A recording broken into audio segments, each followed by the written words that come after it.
Manchester City travelled to Anfield to take on Liverpool in the first leg of the quarterfinals.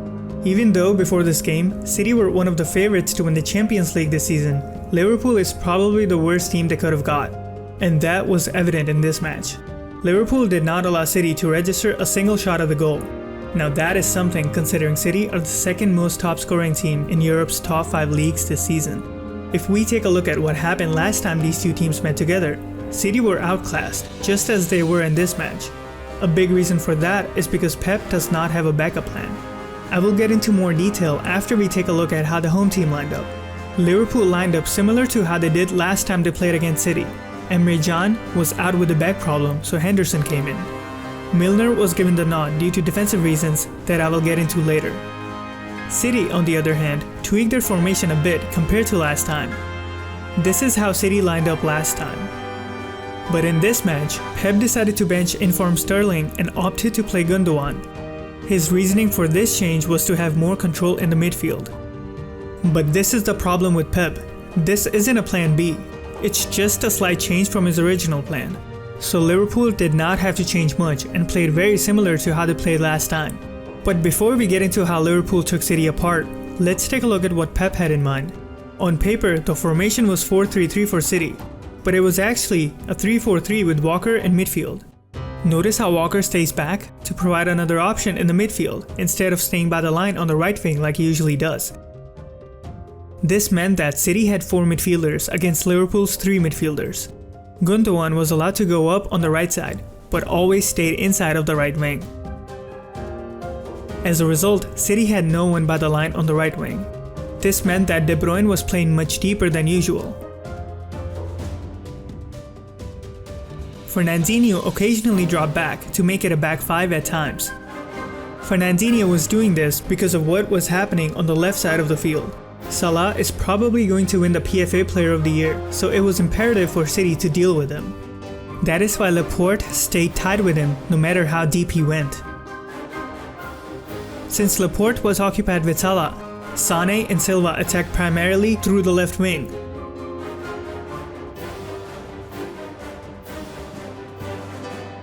Due to this, City were focusing on the left side whenever they wanted to attack. But as you already know, City managed to not even get a single shot at target, and that is all down to Klopp's tactics. Pep's teams are known for having the most possession, but Klopp made sure that possession was pretty much in balance in the first half. Klopp managed to outclass Pep yet again. So what exactly did Klopp do? Well, as expected, Liverpool pressed with high pressure.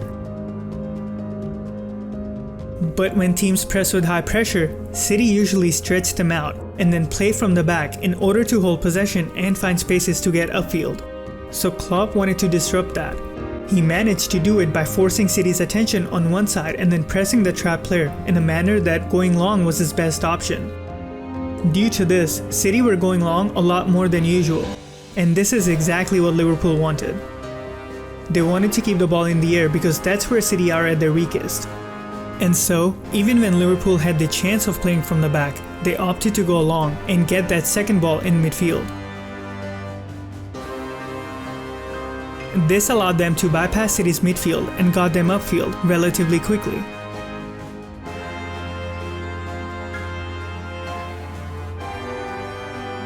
Milner and Henderson stayed back while Oxlade-Chamberlain was allowed to go upfield on every Liverpool attack.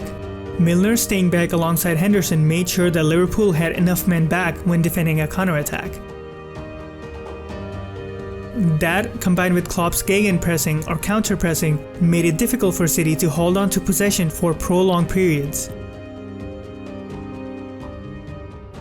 Alexander-Arnold defended very well against Sané on the left wing.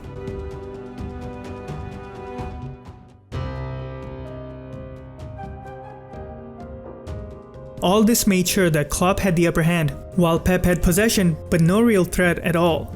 But the main reason why Liverpool kept getting into dangerous areas was because of what was happening on the left wing. Pep had another reason to keep Walker back, and that was Mane.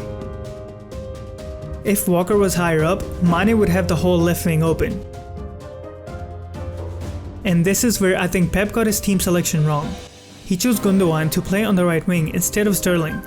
Gundogan is a midfielder, and so he kept drifting into midfield. This left Robertson wide open on the left wing, and he made sure to exploit this. Therefore, someone had to get back and mark Robertson. It was usually Jesus, or else it was a 2v1 on the left wing. This impacted City's attack quite a lot. Liverpool are the best counter-attacking team in the Premier League this season, so it was only a matter of time before something like this happened considering how Liverpool were playing. And then, not even 10 minutes after Liverpool opened the scoring, they kept using the left wing to get upfield while Gundogan was slow to get back, and then this happens. After the goal, Liverpool kept up with their intensity, which was causing City a lot of trouble.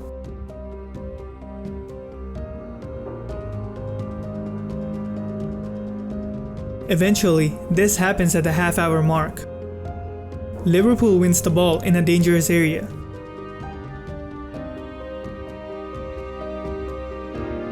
"30 minutes into the game and Liverpool were leading 3-0 against a side who were pipped to win a treble this season.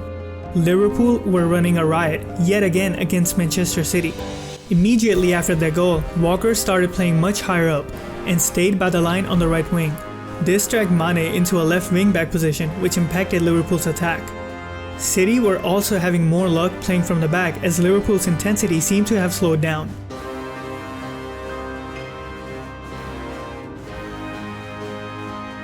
But their attacks still had no tooth, while Liverpool kept threatening City.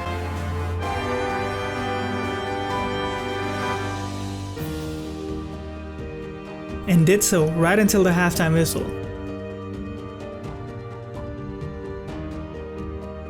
As the second half started, Liverpool seemed to be sitting back a lot more than before. I guess they learned from their mistakes in the last game and made sure to not let City get back into the game. This was really important, as I'm sure Liverpool did not want City getting an away goal or two. Apart from that, Liverpool continued with the same tactics from the first half, as they were still pressing the goalkeeper in a similar manner. They kept getting upfield mainly through long balls.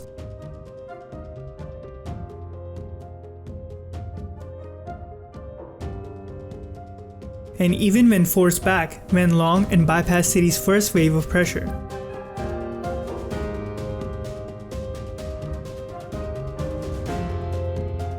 But they were not pressing with that intensity that was causing City trouble anymore.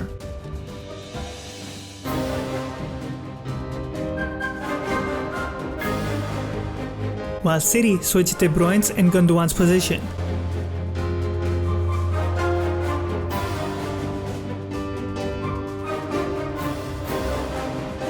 In the 52nd minute, Salah had an injury scare, so he was replaced with Wijnaldum. In my opinion, this was a blessing in disguise, as this change allowed Liverpool to be much more solid defensively. They changed to a 4-4-2 due to this change. In the 57th minute, Sterling came on for Gundogan. Pep's aim from this substitution was to stretch Liverpool. After that change, De Bruyne came back into the middle. City now had a lot more possession than before, and kept on attacking, trying to get at least one goal. Liverpool made sure to send City all the way back to their defensive line whenever they wanted to switch the play from the one side to the other. This caused City's build-up play to take much longer than usual.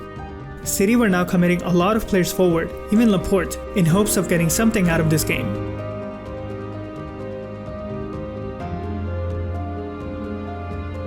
Later in the half, Solanke replaced Firmino to give Liverpool fresh legs to press the backline and make runs in behind the defense. In the 85th minute, Henderson received a yellow card, which means he will miss the second leg due to suspension.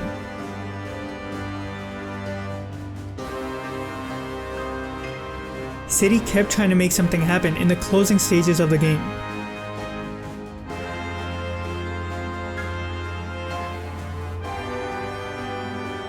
But the game ended with Liverpool winning by a margin of 3 goals. Pep's Manchester City did not even manage to get one shot at the goal this whole game, which is quite embarrassing. Klopp's masterclass now make them the favorites going into the second leg at Etihad Stadium. What do you guys think about Pep's tactics? Also, how do you think Liverpool will fare against the other teams in the Champions League? I would love to hear what you guys think, so let me know down in the comments below. Don't forget to subscribe if you haven't already, and leave a like if you enjoyed. Thank you to Kale Mombongo, Anthony, Tej Mullen, Shawshank BR, and more for supporting this channel on Patreon. If you like what I do and would like to support the channel, check out the Patreon page by clicking the link in the description or the pop-up on the top right.